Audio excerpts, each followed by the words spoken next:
আমাকে 2 মাস সময় দেন ভাই, আমি আপনার সবটাই শোধ করে দেবো। এই 6 মাস থেকে সুদের টাকা দিতে পারিসনি, আর এই 2 মাসের মধ্যে সব টাকা শোধ করে দিবি? এই দিনু যা বড়টা খুলিলে। এই দিনু কোটলি যাইছে।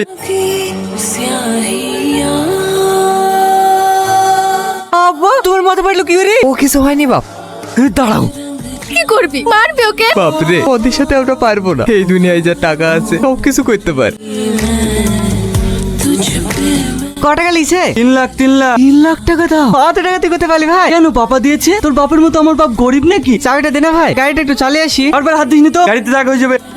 উজ্জ্বল মেঘা আসছে। মেঘা, এই বাইকটা কিনলাম, ভালো লাগছে। অনেক সুন্দর লাগছে। মেঘা তোর এই গাড়ি ভালো লাগে, আমাকে আগে বলিসনি তো। কেন তুই কিনতিক নাকি? ফকিন্নির পোলা।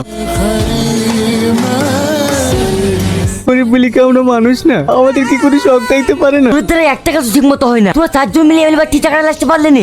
লজ্জা লাগা দরকার তোদের। আমি খবর পেয়েছি ওর বাড়িতে নাকি 10 লাখ টাকা আছে। টাকাটা যদি তোরা লাসতে পারতি, তোদের সবাইকে 1 লাখ টাকা করে দিয়ে দিত। ভাই আমি পারবো টাকাটা নিয়ে আসতে। তুই পারবি? হ্যাঁ পারবো। আমরা 4 জন মিলে টাকাটা লাস্তাম না, আর ও একাই গেলে চলে আসবে।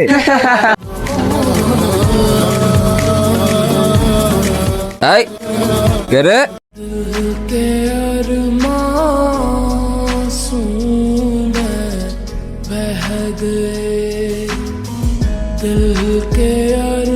মানতে হবে, তোর বুকের ভিতরে কলিজার দম আছে।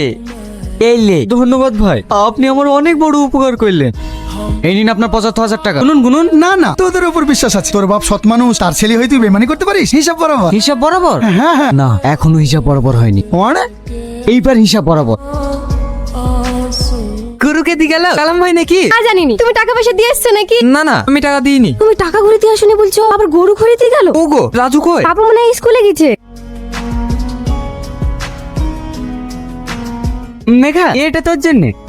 এত দামি চকলেট তুই কোথায় পেলি? কোথায় পাবো আবার? কিনে নিয়ে এসেছি। এখন থেকে তোর যা যা লাগবে তুই শুধু রাজুকে বলবি। এই উজ্জ্বল, ওই ফকিন্নি এত টাকা কোথায় পাইলো? নতুন ঘড়ি, জুতো, চশমা। আমিও তো সেটাই ভাবছি। जिसने पूछा हमसे बिछड़े यार का। দাও দাও বাবুকে মাংস তৈরি দাও। না খেলে তাড়াতাড়ি বড় হতে পারবে নাকি? আপনার ছেলে তো অনেক বড় হয়ে গেছে, আবার কত বড় হবে? স্যার আপনার এই সময় কেন আমাদেরকে দেখে ভয় লাগছে? এই দেখো, আপনার ছেলে ব্যাংকে চুরি করতে গিয়েছিল, আর সিসিটিভি ফুটেজ। ও ছেলে তুই এইসব কাজ করতে পারলি? কি করবো বলো আব্বা? এই টাকা লেগে তোমাকে মার খেতে হয়েছে, এই টাকা লেগে তোমাকে মানুষের সামনে অপমান হইতে হয়েছে। আমি তোমার অপমান সহ্য করতে পারি না। আমি কি করবো কিছু বুঝতে না পেরে টাকা ইনকাম করার লেগে ভুল পথ থেকে বেঁচে নিতে বাধ্য হয়েছি। একটা কথা কি জানেন তো স্যার, এই ছোট পৃথিবীতে মানুষ টাকা ছাড়া কিছুই চেনে না। চলুন স্যার, এই বড়লোক গরিবের ভেদাভেদের মধ্যে থাকার থেকে ছেলের 4 দলের মধ্যে থাকা অনেক ভালো। रह गए